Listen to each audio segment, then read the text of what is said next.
Good morning and welcome to the New York City Council Subcommittee on Zoning and Franchises. At this time, can everybody please silence your cell phones?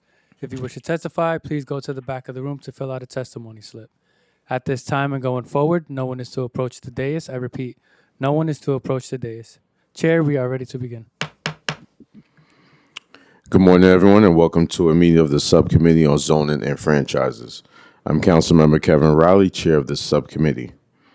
Today, we are holding three public hearings on authorizing Resolution 1157 of 2025 related to extending the coordinated street furniture franchise, two special permit requests, and an acquisition site selection application, all related to Herkimer Williams' proposal, and 18-15 Francis Lewis Boulevard Commercial Overlay application. Please note that the application for MTA 125th Street and Lexington Avenue rezoning, which appear on today's calendar, will be voted on tomorrow morning at a separate zoning subcommittee meeting before the Land Use Committee meets. I want to also note that the Eagle Street City Map application, which had previously been noticed for this meeting, will also not be on our agenda, as it was not called up or introduced at the council. This meeting is being held in hybrid format. Members of the public who wish to testify may testify in person or through Zoom. Members of the public wishing to testify remotely may register by visiting the New York City Council's website at www.council.nyc.gov/landuse to sign up. And for those of you here in person, please see one of the sergeant-at-arms to prepare and submit a speaker's card. Members of the public may also view a live stream broadcast of this meeting at the council's website. When you are called to testify before the subcommittee, if you are joining us remotely, you will remain muted until recognized by myself to speak. When you are recognized, your microphone will be unmuted. We will limit public testimony to 2 minutes per witness.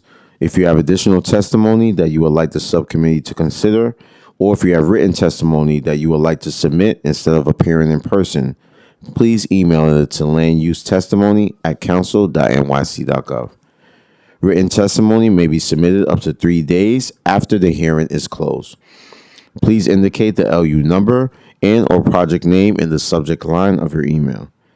We request that witnesses joining us remotely remain in the meeting until excused by myself, as council members may have questions. Lastly, for everyone attending today's meeting, this is a government proceeding and decorum must be observed at all times. Members of the public are asked not to speak during the meeting unless you are testifying. The witness table is reserved for people who are called to testify, and no video recording or photography is allowed from the witness table. Further, members of the public may not present audio or video recording as testimony, but may submit transcripts of such recordings to Sergeant-at-Arms for inclusion in the hearing records. Just want to state for the record, we've been joined by Councilmember Abreu and remotely by Councilmember Moyer. I will now open the public hearing on authorizing Resolution 1157 of 2025 regarding the Coordinated Street Furniture franchise. The administration is seeking to extend the franchise for additional 3 years and 8 months. For anyone wishing to testify regarding this proposal remotely, if you have not already done so, you must register online by visiting the council's website at council.nyc.gov/landuse.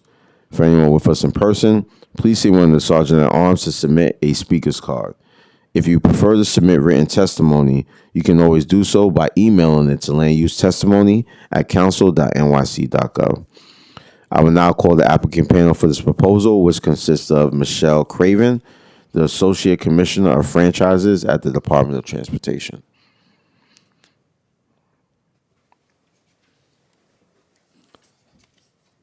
Good morning. Council, can you please administer the affirmation? Good morning. Can you please turn on your microphone? Yep. Thank you. Raise your right hand. Do you swear to tell the truth and nothing but the truth in your testimony today and in response to council member questions? I do. Thank you. Thank you. Just want to state for the record, we've been joined by Councilmember Salam. You may now begin your testimony. I'll just ask that you please reinstate your name and organization for the record. You may begin. Okay. Well, good morning, Chair Riley and members of the Subcommittee on Zoning and Franchises. I'm Michelle Craven, Associate Deputy Commissioner for Cityscape and Franchises at the New York City Department of Transportation. Thank you for the opportunity to testify on Resolution Number 1157-2025, which would authorize the New York City Department of Transportation to enter into a coordinated street furniture franchise for the installation, operation, and maintenance of coordinated street furniture in the boroughs of the Bronx, Brooklyn, Manhattan, Queens, and Staten Island. This resolution would authorize DOT to seek permission from the New York City Franchise and Concession Review Committee, or FCRC, to enter into a new, non-exclusive, sole source franchise agreement with JCDecaux Street Furniture New York, LLC, the city's current coordinated street furniture franchisee, for 3 years, 8 months, and 24 days, expiring on March 22nd, 2035. The new franchise agreement would consist substantially of the same terms as the existing coordinated street furniture franchise agreement, and it would additionally be consistent with all the terms and conditions set forth in Resolution Number 1004-2003, the original authorizing resolution underlying the existing agreement. To provide some background, in 2006, DOT awarded a 20-year franchise to Samusa Inc. for the construction, installation, and maintenance of bus stop shelters, newsstands, automated public toilets, or APTs, and public service structures. In 2015, the FCRC approved a change in control to JCDecaux North America, Inc., making JCDecaux the new franchisee. Subsequently, in 2023, the City Council approved an authorizing resolution permitting a 5-year extension to the current franchise agreement, and the FCRC approved this extension along with other amendments to the franchise agreement. With the 5-year extension, the current franchise agreement will expire on June 26, 2031, 25 years after its commencement, matching the maximum term permitted by Section 363 of the City Charter. 3 weeks ago, the subcommittee held a hearing on Resolution Number 1109-2025 regarding the city's franchise agreement with CityBridge LLC for the installation and maintenance of public communication structures. That franchise is managed by the city's Office of Technology and Innovation and is currently scheduled to expire on March 22nd, 2030. If the council approves this resolution, it will amend the authorizing resolution for the public communication structure franchise by authorizing OTI to amend and extend the franchise for 5 years. With that extension, the city's public communication structure franchise would expire on March 22nd, 2035. The city is interested in exploring the possibility of combining the coordinated street furniture and public communication structures franchises into one consolidated franchise. This consolidation would potentially allow for greater capital investment and sustained revenue for the city. Approval of Resolution Number 1157-2025 in conjunction with Resolution Number 1109-2025 would make the two existing franchises coterminous, thereby providing the city with the flexibility to explore that option. Approval will also provide stability during the additional 3-year, 8-month, and 24-day period. JCDecaux will continue to maintain the existing street furniture to their current standards. In addition, it will provide revenue stability, as JCDecaux will pay the city a guaranteed minimum plus the revenue share of advertising for a total of approximately $200 million from 2031 to 2035. Further, JCDecaux will continue to provide millions of dollars per year in overseas advertising for no additional costs, which will aid the city by promoting tourism. In conclusion, the administration supports this resolution, which would allow DOT to seek permission from the FCRC to enter into a new franchise agreement for coordinated street furniture. I would be happy to answer any questions. Thank you so much, Michelle. Just a few questions I have. Sure. So the redesigned bus shelters and the new stands are a big improvement. We appreciate that in the community, but they have significant operational issues. I'm seeing them in the Bronx. Specifically in my district, they have been turned into encampments. So we have individuals who don't want to use the New York City shelter system that are usually sleeping there, spending time, usually have all their belongings inside these shelters right now. So I guess the question I want to ask you is, what is DOT and the company that has this franchise doing to ensure that the proper use of these bus shelters are actually happening? So when we become aware of homeless encampments and bus shelters, we reach out to the city's Department of Homeless Services to try to work with the people at the shelters to move them into the shelter system. I don't know if I'm aware of specific locations in the Bronx, but if you want to send me locations in your district, we'd be happy to work with DHS and try to do something about it. So is there like a time period, like you contact DHS, do they automatically go out there? Do they kind of... As far as I know, they automatically go out there is when we contact them, but I certainly can talk to them more about the situation. Okay, so we could reach out. My team could reach out to you, and all Yeah, right. you can reach out I to would me. You appreciate can reach that. out to our Bronx office, whatever you feel Okay, best. Yeah. thank you. We need to encourage the visibility of our small businesses and help nonprofits reach the public about their services. How does the city work to ensure opportunities for nonprofit organizations and small businesses to advertise their services on bus shelters and newsstands? So currently, the way the franchise is set up, 77.5% of the panels are managed by JC Deco. 22.5% are managed by New York City Tourism. I know Deco has done work in recent years to try to get small businesses, particularly sort of in the outer boroughs, to where they have local customer traffic, to get them to advertise more. And I believe New York City Tourism also was working with small businesses to use that 22.5% of their panels. DOT is not really directly involved in the advertising piece of it, but we'd be happy to speak to New York City Tourism or to Deco about expanding small business advertising.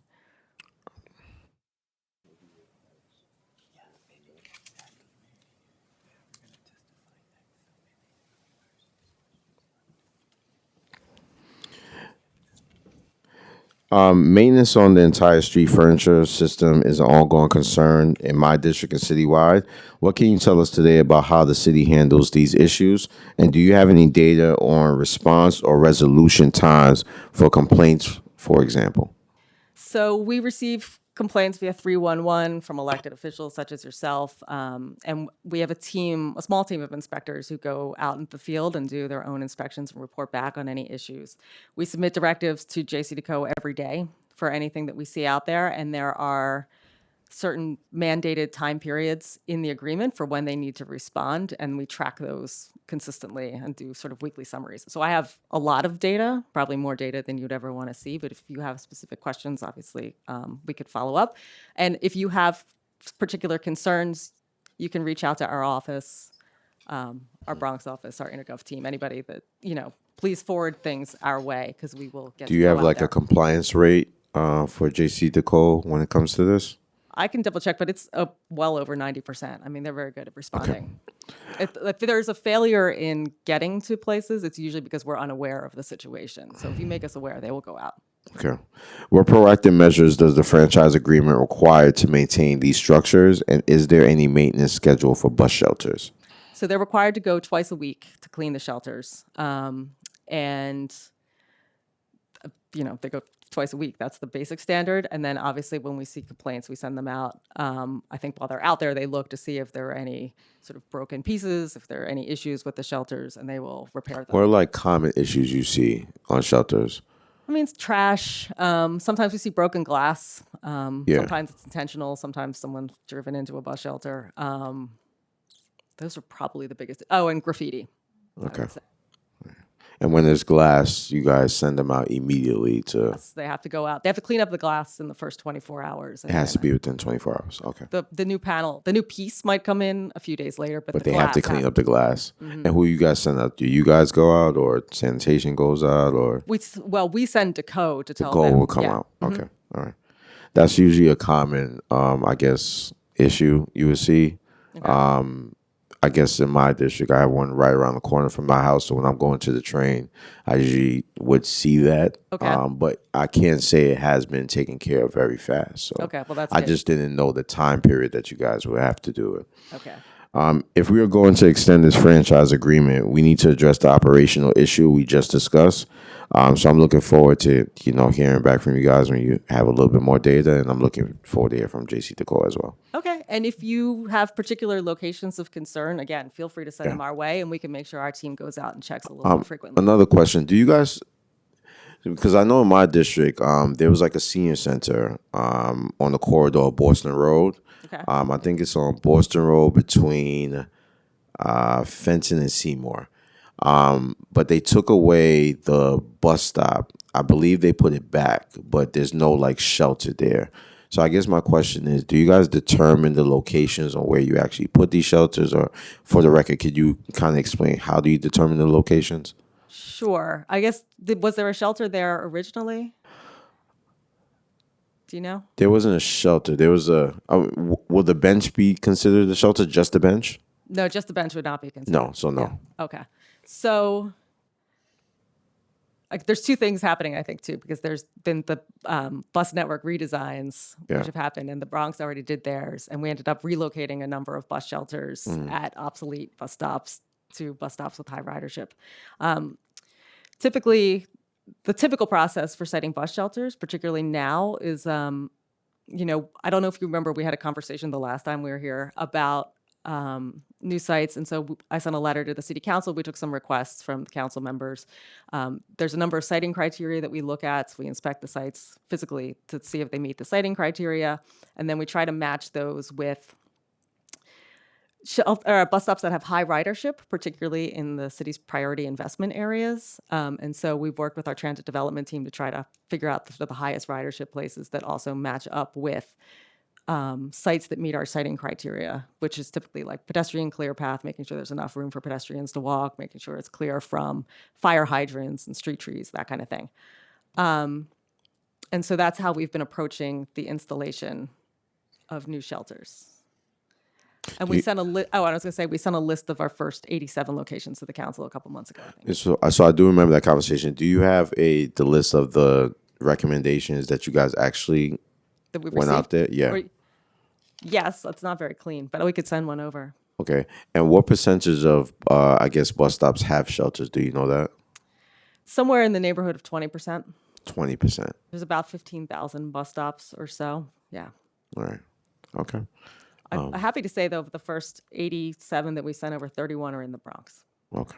Well, I'm happy to hear that. Councilmember Salam Abreu. Okay. There being no more questions, thank you, Michelle, for your testimony. Okay, thank you very much. Sorry. Councilmember Salam has a question. So I'm listening to the testimony, and one of the questions I had was, are you able to tell us where this 20% is? It's all on open data, actually. You can see where all the bus shelters are. But we could send you more information if you need it. Is there a push to get to 100%? We would love to get to 100%. I think the two issues, the main issue there, frankly, is that not every bus stop can accommodate a bus shelter because a lot of bus stops have sidewalks that are too narrow, or there are other obstructions like driveways or things that, where we just can't put a bus shelter. The other piece, obviously, is just funding. The original contract authorized 3,500 shelters. We're allowed to go up to 3,850 based on the old ULURP that was done as part of this franchise. And then at this point, the city is investing in new shelters, but it's a matter of resources. Because one of the things that I've been observing in our districts is that the actual bus stops have actually been growing.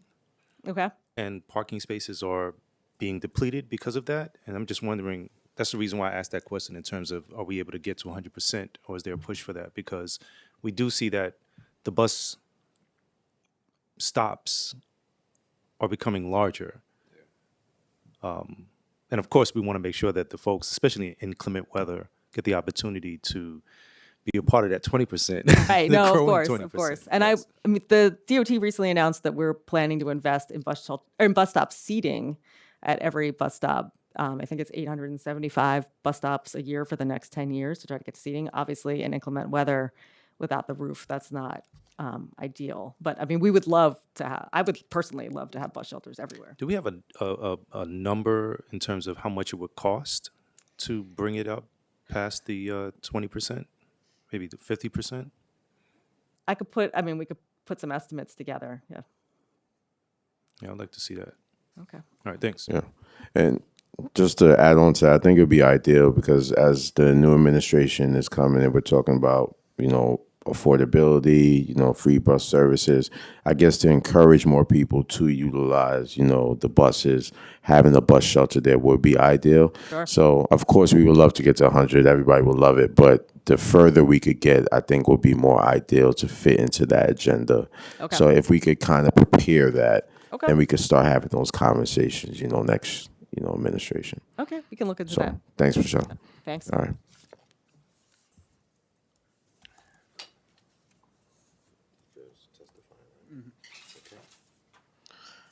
Okay, we're going to go into public testimony. I'm going to call on Alan Sullivan, Ed Wallace, and Gabriel Brussel.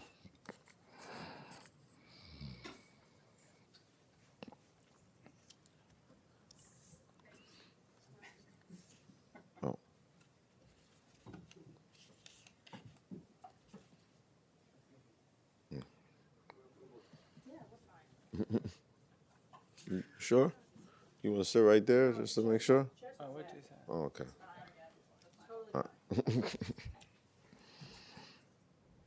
Okay. Gabrielle, you want to begin? Oh, you guys can start however you want to. Hello, is that working? Yes. Good morning, Chair Riley and members of the Subcommittee on Zoning and Franchise. My name is Alan Sullivan, and I am the co-CEO of JCDecaux New York, the street furniture franchisee, which provides New York City with bus shelters, automatic public toilets, and newsstands, which make up the street furniture franchise. I'm joined today by my colleague Gabrielle Brussel, who is the Chief Government and Community Relations Officer at JCDecaux, and is the day-to-day contact and manager of the street furniture franchise.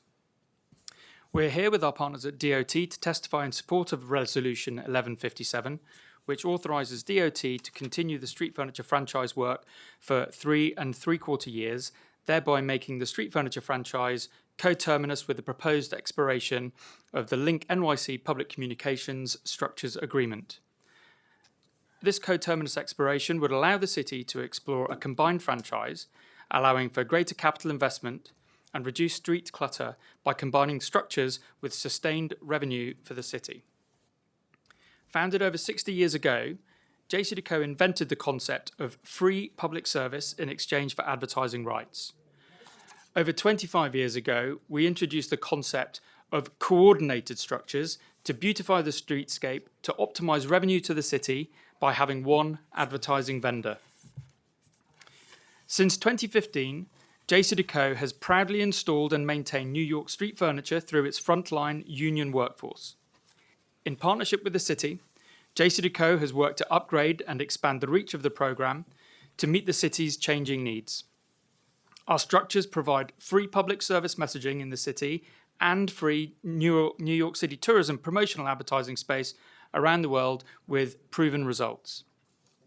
If the Council approves the resolution before you, this will ensure the continuation of the high-caliber operation of the programme and the payment of significant revenue to the city, whilst also creating options for the city to expand street furniture services by making the two streetscape franchises coterminous, thus permitting the city to decide in its sole discretion to issue a comprehensive streetscape RFP, which we believe will enable the franchisee to provide more bus shelters and other services.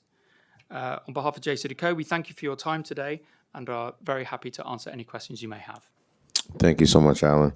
So I guess I'm going to go back to that question that I was asking DOT regarding the visibility of small businesses and nonprofits. So to encourage the visibility of small businesses and help nonprofits reach the public about their services, how does JCDecaux work to ensure opportunities for non-profit organizations and small business to advertise on the bus shelters and newsstands? Thank you very much, Councillor. So on top of everything that Michelle said, which I don't necessarily need to repeat, with respect to outreach of small businesses and local businesses, we have a dedicated local sales force that their job is to actually go out in all of the neighbourhoods and engage with local small businesses to see if they would like to advertise on our shelters and negotiate with them the affordable rates for them to be able to take the opportunity to advertise their businesses. Is there like an online link that small businesses could kind of go to, or? The JCDecaux website is very easy to find. Oh, so you could go on the website. Yeah, we can go on the website, and then all of our contact details are there. And then there is an opportunity to ask about advertising opportunities, which we will then follow up with. Can you explain the discount rates? Do you know them? The discount rates will Yeah, be for a nonprofit or a small business. well for a number of non-profits we don't charge. Okay, that's good. So we have a number of pillars which are aligned with the United Nations that support non-profit organisations, and they are able to avail themselves of that opportunity. That was my next question, so that's good. So the franchise, Link NYC was here just a couple of weeks ago, and they have a program to help small businesses and not-for-profit businesses advertise on their kiosks. I wanted to know if you guys have a similar program to that. So just going back to the non-profits, we have taken over 3,300 panels so far on free, pardon? Just this year. Just this year, sorry, I should say, for free advertising for non-profits. On the local side of the business, we have people on the street knocking on the doors every day to try and find affordable solutions for small businesses. So outside of nonprofits and small businesses, what other, I guess, entities come and want to advertise on these bus shelters? We have a long tail of advertisers that advertise both across all 5 boroughs. Yeah. The vast majority of the brands that you would see are well-known national brands, but also we have a lot of regional and local brands, whether it's dentists, medical, lawyers, and the like. So a very varied advertiser base. I brought up a question to DOT about the, I guess, the operational usage of these shelters. My concern is the encampments. I guess people vandalizing the shelters. Thank you for doing an amazing job, because you always, anytime I see any vandalization, you guys are sending them out. But have you seen an increase in encampments in the shelters? And do you have any insight on how, we could possibly, limit that, I guess? First, I'd say thank you very much for your very kind comments. It is something that we as an organisation take very, very seriously. So thank you for that. Unfortunately, yes, we have seen an increase in housing instability that has meant that there are more incidences of people using the bus shelters for the purpose that they were not intended.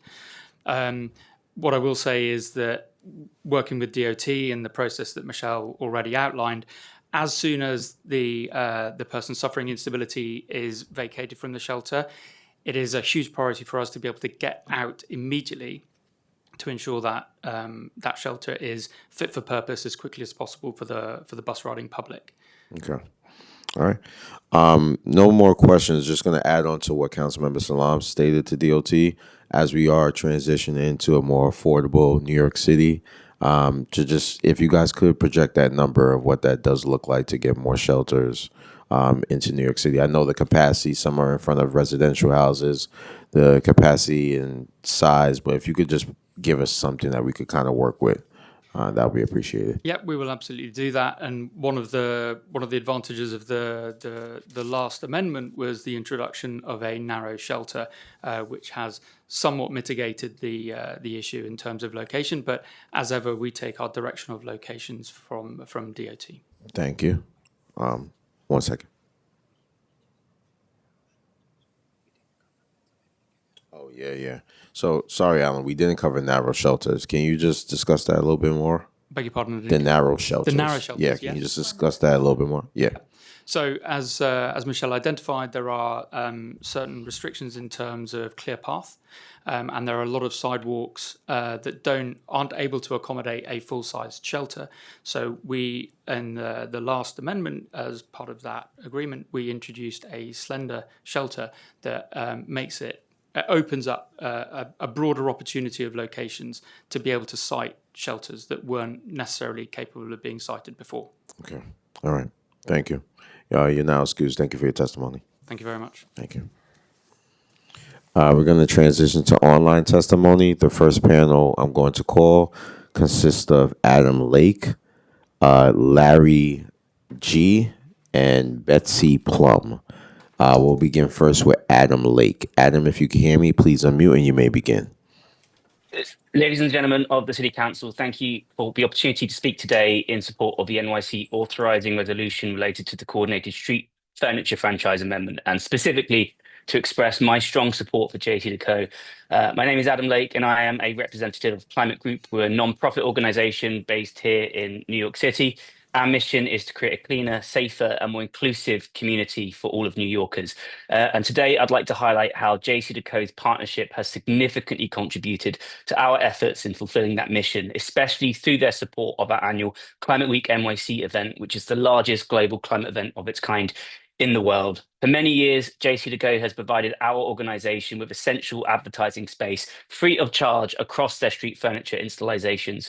This partnership has empowered us to amplify our message and showcase the inspiring work of community leaders throughout the 5 boroughs.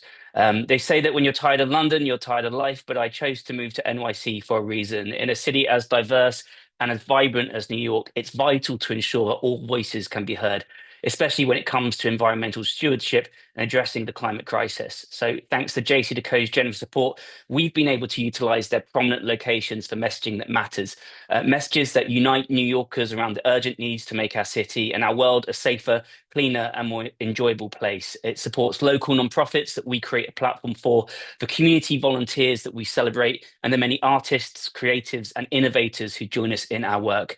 And as we look ahead to the challenges posed by climate change, fostering partnerships that promote sustainability and community engagement is paramount. By supporting JC&Co in this resolution, we support a future where New York City leads the way in innovative climate solutions and public engagement initiatives.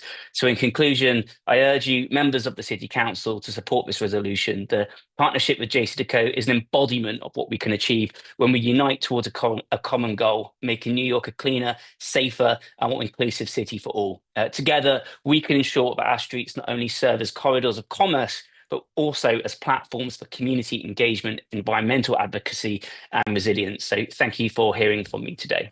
Thank you, Adam. Next, we'll hear from Larry G. Larry, if you can hear me, please unmute.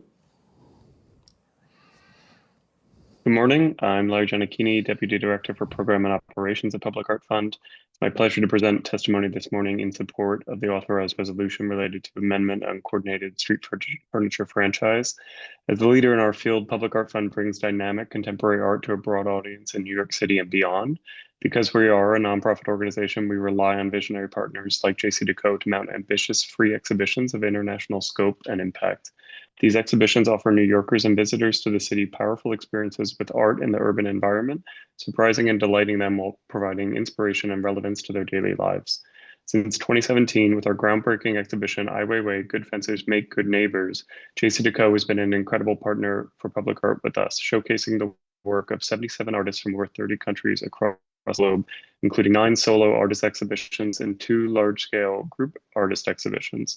Their in-kind donation and advertising space on bus shelters across New York makes it possible for us to bring cutting-edge artworks and a diverse range of artist voices to the often underserved neighborhoods, and has garnered over 2 billion impressions to date. New York City is known for its culture and thriving arts community. JC&Co partners with Public Art Fund to eliminate barriers so that everyone can access amazing art. Together, we are able to offer the public experiences with art that are integrated into the fabric of our city. While waiting for the bus, walking around the city, and going about our daily lives, New Yorkers' lives are enriched with these works, and JC&Co has been a tremendous supporter, offering us hundreds of spaces 2 times each year to bring exhibitions to all corners of our city. The partnership has also grown beyond New York, with its popularity here allowing us to offer similar programming in Boston, Chicago, and in international cities like Abidjan, Ivory Coast, and Mexico City, Mexico. Art inspires us all, and we know that representation matters, particularly when it comes to engaging with young people. The artists we presented with JC&Co include immigrants, artists of color, trans and queer artists, emerging artists, women artists, and artists of all ages and stages of their career. When people walk through the city, they see themselves reflected in these works, and they tell us how much art brings them inspiration, restoring their energy and igniting their creativity. JC&Co has worked closely with us to realize Thank artist you for your dreams and bring testimony. these Your important time has voices expired. to the forefront. Thank you so much for this opportunity. Thank you, Larry. Last, we'll hear from Betsy Plum.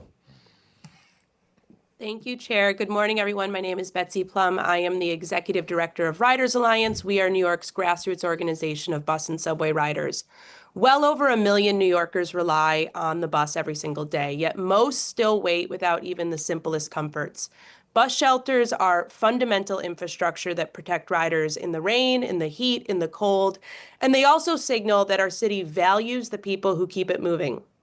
According to a recent study, over half of the city's hottest bus stops are in just 6 city council districts including in your district, Chair Riley, which I know is a concern that you share with us. This is what we are working to remedy, but still too often bus riders are left uncovered, unseated, and unseen. We share the goal of 100% of bus stops having shelters. We would love to work towards that. And I think the recent mayoral election really brought welcome visibility to bus riders, but we have a long way to go. And consistency in what riders can expect is essential. This is why we support the amendment before you in Resolution 1157. Riders know JC2Co not simply as an advertising company, but as a service company. Their work succeeds only when the shelters that they build and maintain truly serve riders. Advertising revenue may sustain the franchise and provide income to the city, but the core function is delivering and upholding infrastructure that people rely on every single day and which many more New Yorkers should have access to. The extension also creates a smart opportunity. Aligning the bus shelter and Link NYC franchise timelines allows the city to develop a coordinated, modern vision for a unified street furniture system. And as we look ahead again to what will be the most pro-bus mayoralty in decades, this is exactly the moment to embrace how franchise revenue can be returned to riders through more shelters, more services, and better on-street infrastructure. To put a finer point on it, as we understand it, this extension includes new payments from JC2Co to the city. Those funds should be fully Thank you for dedicated your to testimony. Your time expanding has expired. and improving services for bus riders. Thank you so much. Thank you, Betsy. There being no question, this panel is excused. There being no other members of the public who wish to testify on authorizing Resolution 1157 of 2025 regarding the coordinated street furniture franchise. The public hearing is now closed and the item is laid over. I will now open the public hearing on LU items 436, 437, and 438 relating to the Herkimer Williams development proposal that we heard 2 weeks ago. This proposal involves the redevelopment of 4 blocks in the Broadway Junction area of East New York in Councilmember Nurse's district. The proposed development consists of 4 buildings with over 1 million square feet that will consist of almost 1,000 residential units, commercial uses, light industrial uses, and possible community facility spaces. The site will also include 20,000 square feet of newly publicly accessible open space. On November 20th, we held a public hearing to discuss the development proposal, but at the time, the special permit and the site selection request has not yet been called up by the council.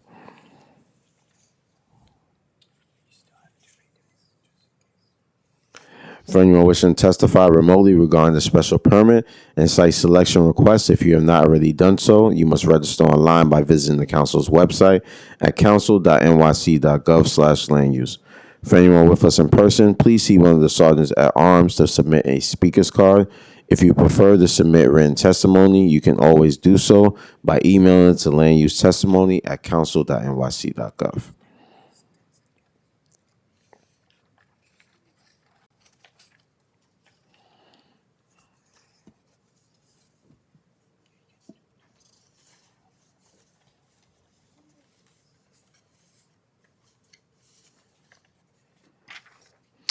There being no members of the public who wish to testify on LU items 436 through 438 regarding the special permits and site selection acquisition relating to Herkimer Williams development project, the public hearing is now closed and the items are laid over.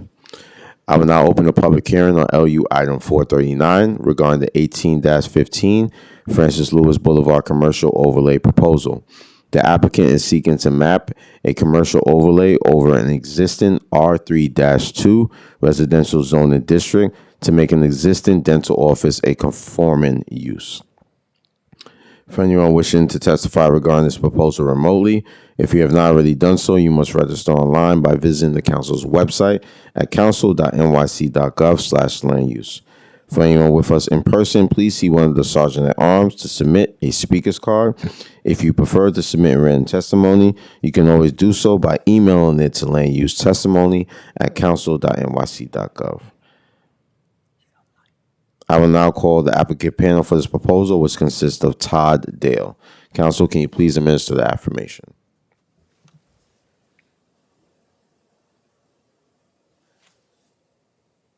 Could we post Mr. Dell on the screens.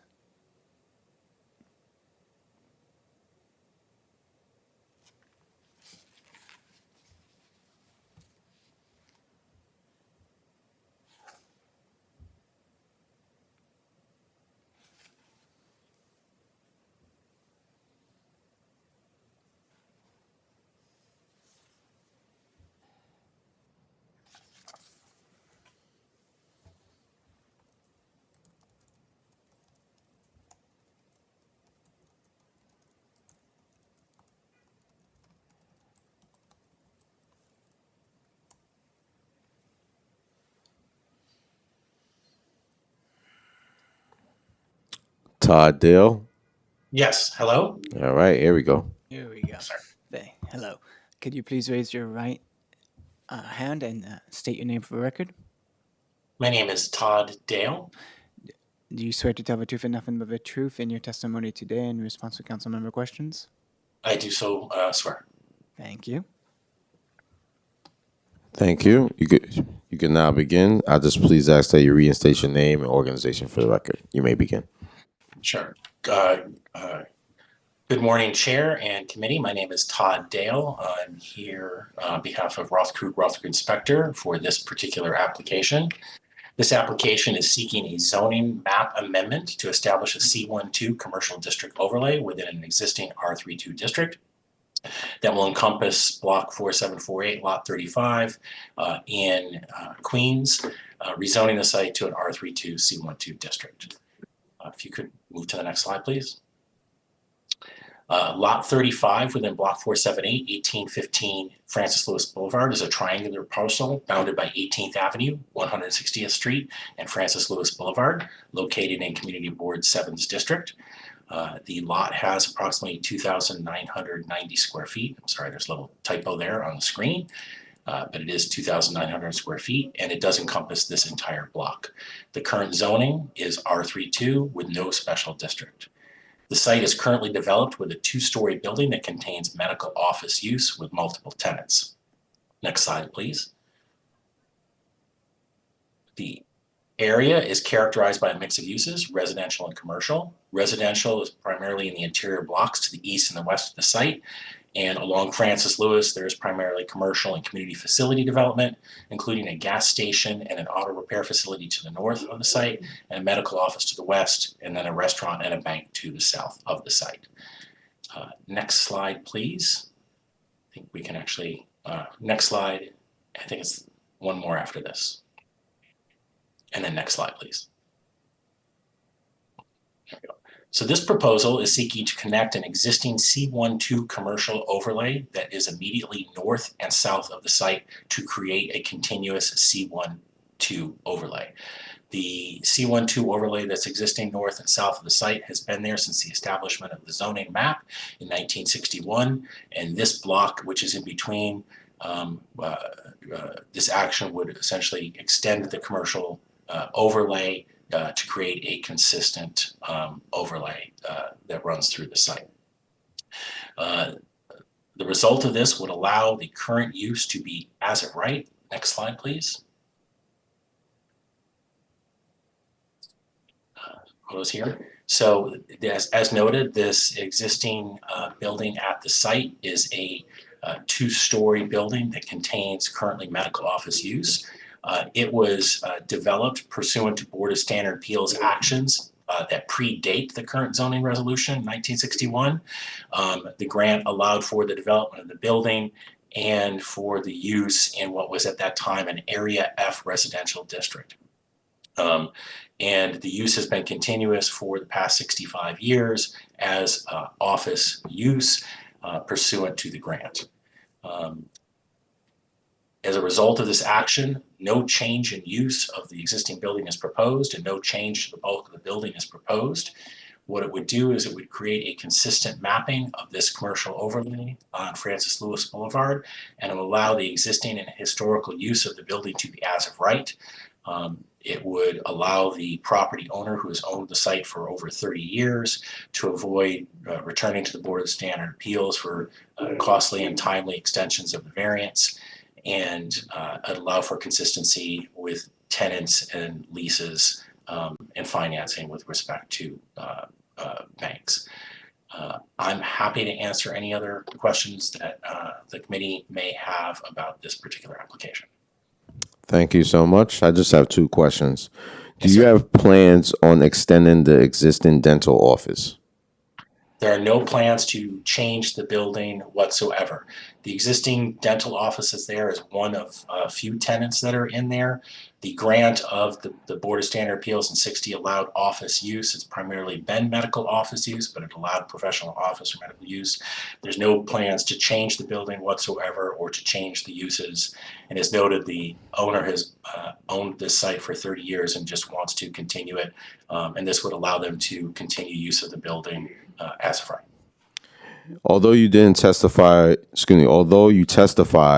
that there's no plan for a new development at this time, do you think there may come a time that you may develop a mixed-use building that includes both the dental office and residential usage above it? I don't believe that there is, there's no intent to do that, and I don't believe that there would be an intent going forward. As noted, Francis Lewis is primarily, the development along Francis Lewis is primarily commercial and community facility, and the existing building is developed in a fashion where it is designed for office use and not residential use. Any change to the building would require a review of the permitted bulk of the building. And at this point, because they haven't analyzed it, I'm not sure any additional floor area could be added to this particular building. Okay. Thank you so much. There being no questions for this panel is excused. There being no other members of the public who wish to testify on LU item 439 regarding the 18-15 Francis Lewis Boulevard Commercial Overlay Proposal, the public hearing is now closed and the items are laid over. That concludes today's business. I would like to thank the members of the public, my colleagues, subcommittee counsel, land use, and other council staff, and Sergeant at Arms for participating in today's meeting. This meeting is hereby adjourned. Thanks.